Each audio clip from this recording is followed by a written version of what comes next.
From KUNC and the NPR network, this is In The NoCo. I'm Erin O'Toole. The goo and gunk you find in your dishwasher or the drip tray underneath your refrigerator could hold secrets to fighting climate change or reducing pollution. That's according to James Henrikson, a research scientist from Colorado State University. He says your water heater, washing machine, and shower are similar to hot springs or volcanic vents on the ocean floor. James studies creatures that can survive in these harsh environments. I've always loved nature. Grew up here in Colorado, and I have always been fascinated by the nature that you couldn't see, the microbes you can only see with a microscope. James has traveled the world in search of these organisms, which scientists call extremophiles. Extremophiles can survive by consuming carbon dioxide or toxic chemicals. And James is on the hunt for new extremophiles that might make the planet healthier. He joined me in May to talk about his work and how the public can help in the search. We're listening back to that conversation today. James began by explaining why he sees potential in these tiny creatures. So there's microbes that can live above the boiling point of water, deep under the ocean. And there's microbes that can survive without oxygen. They can survive in high temperatures and low temperatures. They can survive off of things that we would consider toxic. They can survive by literally breathing iron instead of oxygen. Wow. The diversity of microscopic life is so vast that science really only knows about a very small amount of it. And we're constantly discovering organisms that can do amazing things, some of which we can learn from and we can use to solve human problems. Now, James, just briefly and without getting too technical, explain to me how extremophiles turn carbon dioxide into food. So just like how plants can take CO2 from the atmosphere and make all the material of a plant and sugars from that carbon dioxide, there are microbes that can do the same thing. There's microbes that get the energy to take CO2 out of the atmosphere by literally rusting iron. There's organisms that take CO2 out of the atmosphere while they are consuming hydrogen or degrading pollutants. There's a plethora of different ways that microbial life takes CO2 out of the atmosphere. And actually, we think that about half of the carbon cycling out of the atmosphere is because of some kind of microbial activity. And so why do you have hope that extremophiles could consume carbon dioxide on a massive enough scale that could slow climate change or alter global temperatures?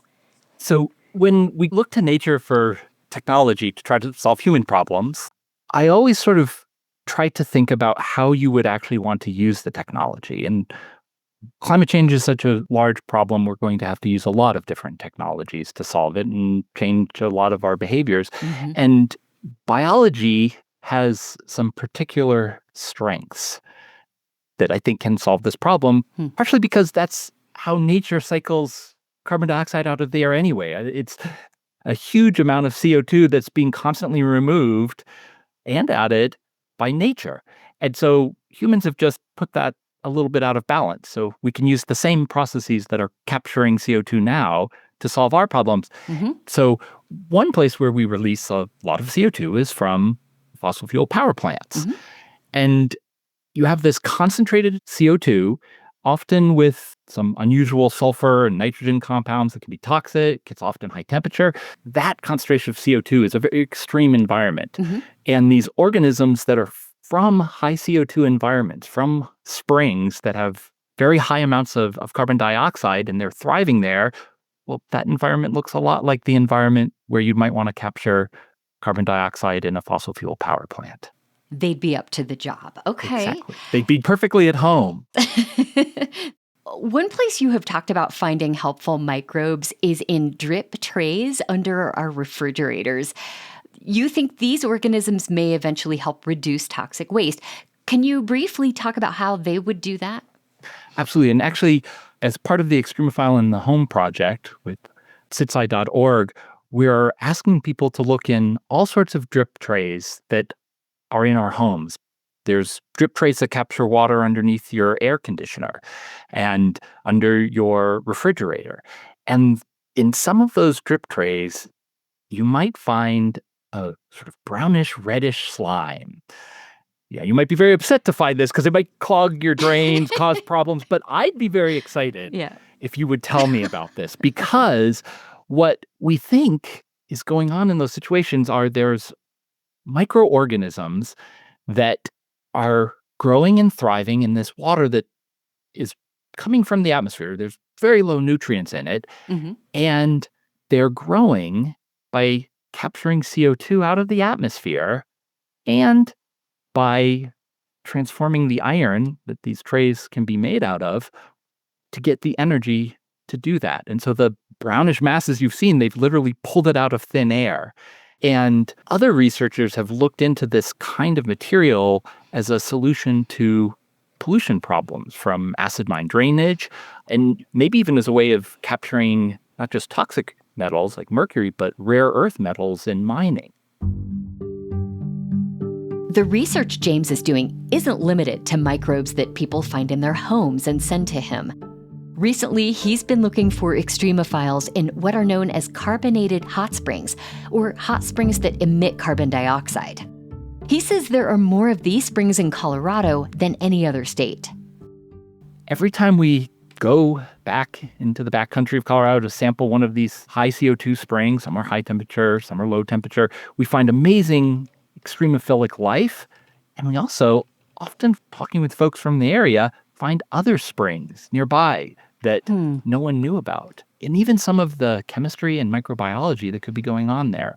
The colors of the slime, the smells, the temperature of the water.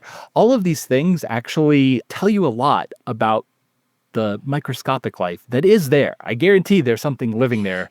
Even if it looks like very clear water and you don't see any weird slimes, there is some organism living in that water and on the surface of the rocks. They're just microscopic. Now I'm not sure if I want to get in the hot springs anymore. These things can't hurt you. Okay. They pose no danger to humans because obviously we're a horrible environment for them. If they're adapted to live in a mountain spring with, as carbonated as soda pop and acidic and high temperature, we are a horrible place for that microbe. They would die instantly.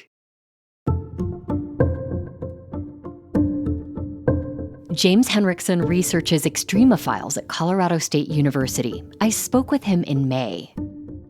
James is working with citsci, a citizen science organization that helps the public submit their observations to current research projects.